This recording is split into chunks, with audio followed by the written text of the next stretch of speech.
you're going to encounter errors and you're going to think about, how do I fix this error? And one of the natural ways that you can fix an error is by having a follow-up message where you say, no, don't do it that way, do it this other way.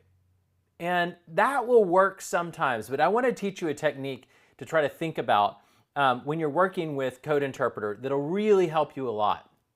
And that is, when it makes a mistake, to go and fix it at the point in the conversation where the mistake first occurred. Now, you can go and continue the conversation, but sometimes you'll end up in a trap where it keeps making the same mistake over and over and over again, no matter how many times you ask it to go and follow up. And part of this can be because it's following its own patterns. The pattern in the conversation is that it makes a mistake, you tell it to correct it, it makes the mistake again. So you can almost think of it as self-reinforcing its own mistakes.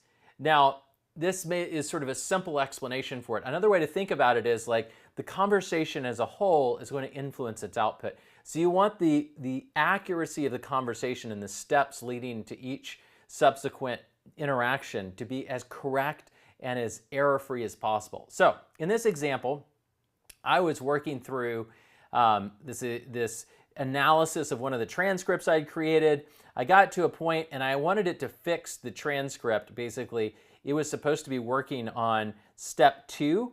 So up here, it started working on step 2. It didn't do a very good job of step 2, which was analyzing the language, because it started trying to write Python code. And so one way I could have fixed that is I just uploaded the transcript again and I said, try again. And it did the wrong thing because it skipped to step 3. Now at this point, I could have gone down to the last message and I could have said, do step 3. But what I'm going to do instead is, when this starts happening and I recognize that it's making an error, I'm going to stop it as early as possible. One, I'm going to click the button that says stop generating to just completely cut off that answer, because I don't need more of it. And then I'm going to go back to the point in the conversation where the error occurred, this chat message. I'm going to edit it and I'm going to say, try again on step 2.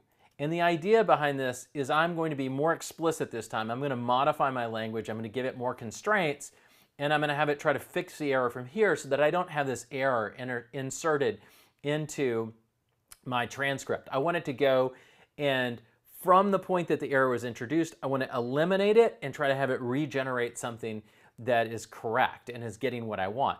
So in this case, just by going and editing the message, then I've gone and given myself the ability to basically edit the conversation, edit the transcript at the point that I'm unhappy. Now, I can't edit its text.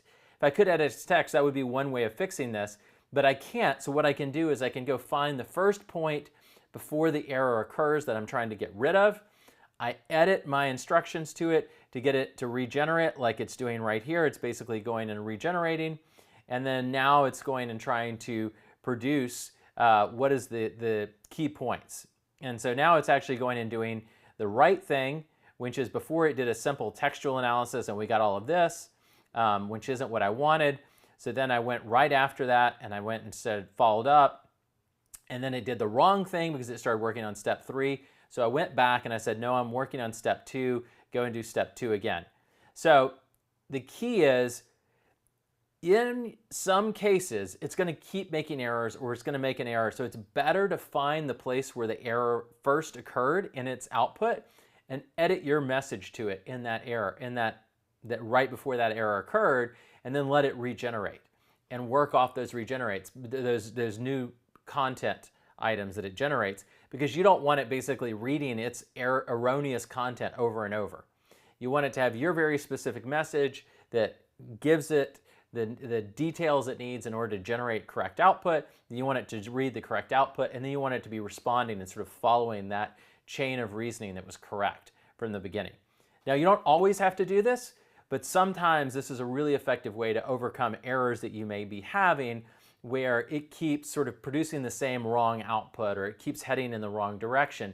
You'll just find the point in the conversation where that error occurred in what it generated. You'll edit the message that you gave it, trying to give it more details to improve its output. And you'll do this several times if needed until you get an output that works. Or sometimes you just may want to do this a couple times to see it generate a couple different outputs and see if you can get something better to be the basis of the rest of the conversation. Now note, if you go and you edit something higher in the conversation, everything that came before is going to be thrown away. So as an example of this, if I went way up in this conversation and I edited this initial message right here, the rest of the conversation is going to go away. Everything it generated, all the work that was done, is going to go away. So do be careful when you do this and make sure you're okay throwing away all of the outputs that come later, because they will go away after you have it regenerate something earlier in the conversation.